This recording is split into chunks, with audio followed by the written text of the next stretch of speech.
Dan tentunya santri di sana tidak hanya mendapatkan pendidikan secara pesantren saja, tapi mendapatkan pendidikan formal yaitu ijazah di SMA atau pendidikan formal lainnya.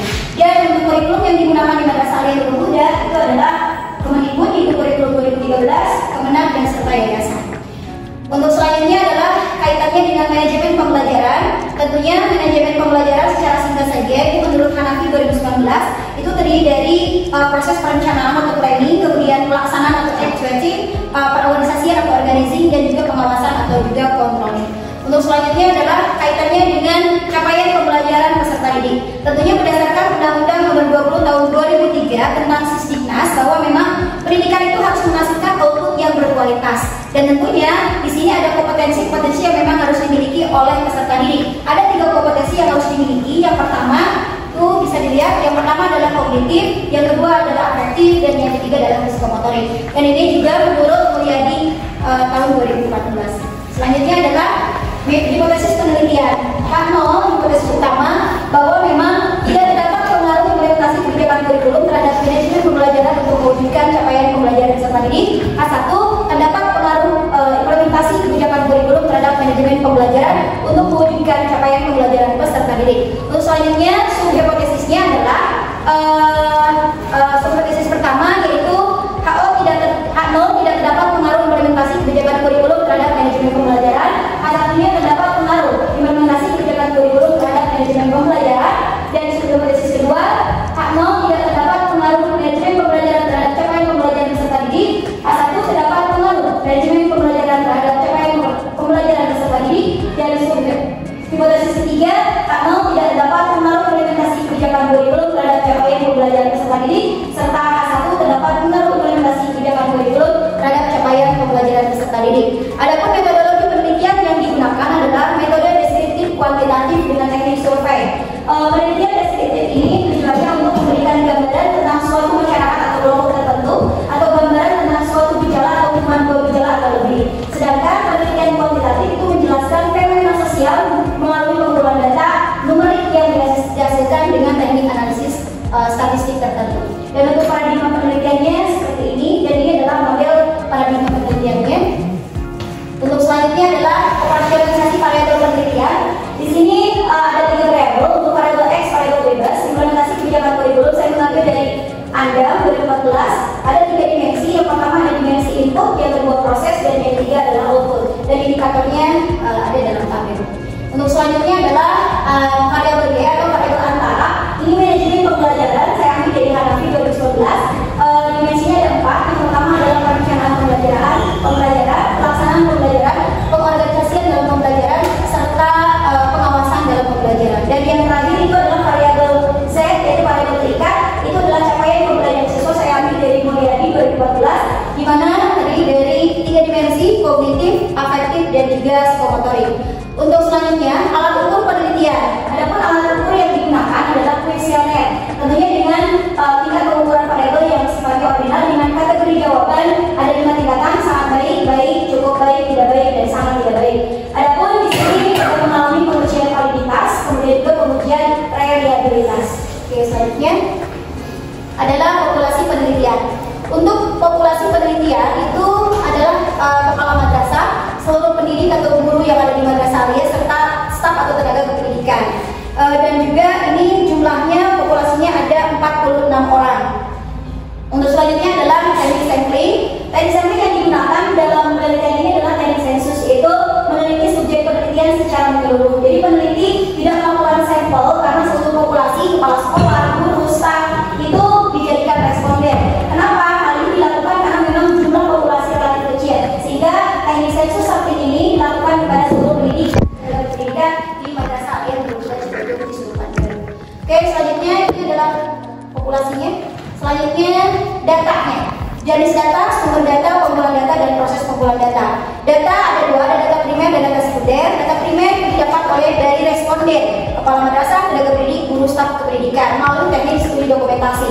Untuk data sekunder itu diperoleh dari dokumen-dokumen yang dipublikasikan oleh lembaga-lembaga yang kompeten terkait variabel-variabel penelitian. Dan untuk teknik pengumpulan datanya menggunakan studi lapangan, yaitu observasi, angket, serta wawancara. Selanjutnya adalah teknik analisis data. untuk teknis analisis data itu terdiri dari 4 proses. Yang pertama, proses pengumpulan data, proses pengolahan data, proses transformasi data, dan analisis data dengan analisis statistik. Kemudian untuk pengolahan data terdiri dari editing, coding, dan tabulating. Kemudian proses transformasi data itu menggunakan metode successive atau penskalaan. Dan untuk analisis statistik itu menggunakan model meta analisis atau analisis jalur.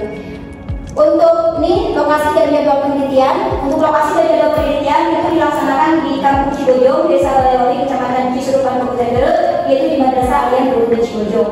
Untuk jadwal penelitiannya saya rencanakan 8 bulan dan mudah-mudahan sesuai target di bulan Februari bisa selesai doanya.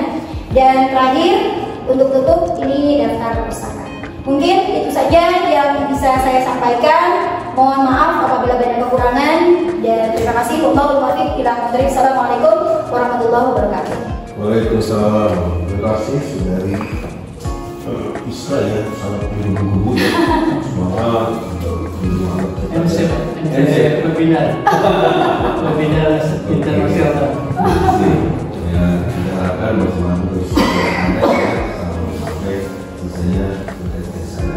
Baik, kami hormati, kita akan lanjutkan ke sesi kedua. Salam kebajikan. Saya semoga satu kata kebajikan.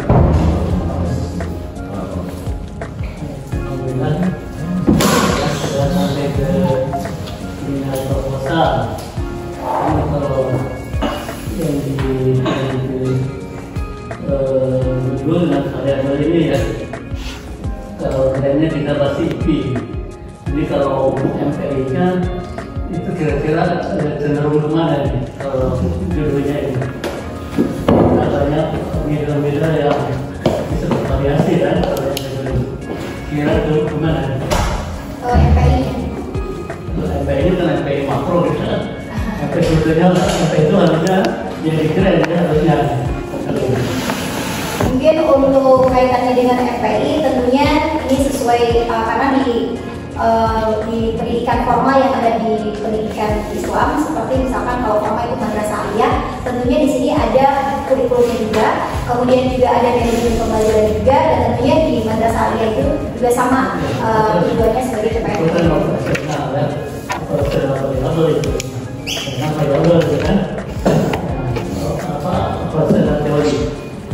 Ini ada implementasi kebijakan ya, mungkin menggunakan teorinya kebijakan COVID. Coba dikaji lebih luas dulu tentang kebijakan COVID, karena videonya spesifik implementasi kebijakan. Ya, kebijakan tentang hukum. Itu judulnya persis ya buku itu judul persis ya. Judul bukunya gitu. Oh, kalau judul bukunya enggak seperti itu. Tapi ada implementasi kebijakan kurikulum ada. Iya, ada bukunya kan dulu. Ada. Saya ya. Ini soalnya dimensi input proses alat itu dengan apa? Persis ya. Jadi tepatnya mengalir. Jadi ini confuse kita gitu. Di variabel X rasanya udah apa kan? Kalau pemahaman kurikulum banyak teori yang diambil. Kalau secara umum, kalau yang disebut kurikulum itu apa? Kurikulum itu adalah perangkat rencana untuk mencapai tujuan. Ya, kurikulum secara makro itu sama dengan pendidikan sebetulnya secara makro. Tapi kalau kurikulum orang memahaminya, kalau dihubungkan dengan dengan pembelajaran, kurikulum itu materi pembelajaran, materi aja tuh. Begitu menurut saya.